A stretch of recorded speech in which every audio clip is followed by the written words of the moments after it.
আসন্ন রামনবমীতে রাজ্যে হিংসার সম্ভাবনা উড়িয়ে দিলেন বিরোধী দলনেতা শুভেন্দু অধিকারী।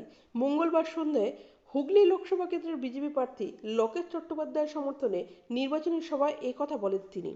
এদিন শুভেন্দুবাবু বলেন, এবারে রামনবমীতে ফুল পড়বে, কোথাও ঢিল পড়বে না। আমি শুভেন্দু অধিকারী। 22 সালের লক্ষ্মী পুজোর দিন মোমিনপুর ইকবালপুরে হামলা করেছিল, এমন টাইট দিয়েছি যে 25টা এখনো জেলে রয়েছে।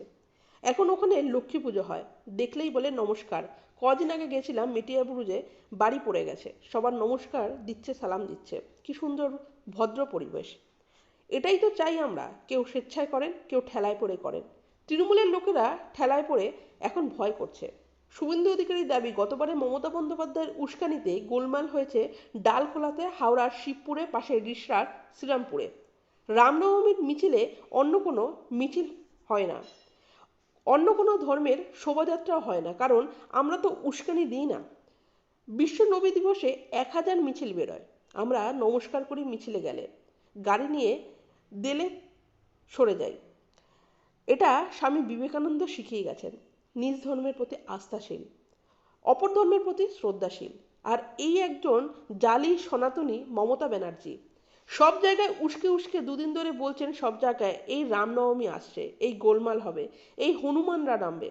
সব আমরা হনুমানের দল, নিশ্চিন্তে থাকুন। 17টা জেলে গেছে ডালখোলাতে, শিবপুরে তৃণমূল নেতা শামীম আহমেদ সহ 11টা জেলে। আবি রিশটা শ্রীরামপুর বাকি হে। এবার কিচ্ছু হবে না, সেবারে সব শান্তিতে করবেন, নিজ ধর্মের জয়ধ্বনি করবেন, অপরকে আঘাত করে এমন কথা বলবেন না। গত বছর রামনবমীর মিছিলে রাজ্যের বিভিন্ন জায়গায় হামলা হয়, সেই হামলাগুলির তদন্তে নেমে বেশ কয়েকজনকে গ্রেপ্তার করেছে এনআইএ।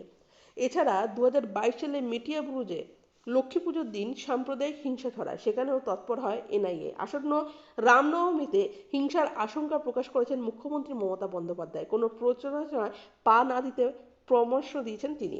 সঙ্গে রামনবমীর 48 ঘন্টার মধ্যে ভোট গ্রহণের দিন ঘোষণা করায় নির্বাচন কমিশনের বিবেচনা জ্ঞান নিয়ে প্রশ্ন তুলেছেন তিনি। গতবারও একই রকম আশঙ্কার কথা জানিয়েছিলেন মুখ্যমন্ত্রী, তবে তাতে অনভিপ্রেতভাবে ঘটনা এড়ানো যায়নি।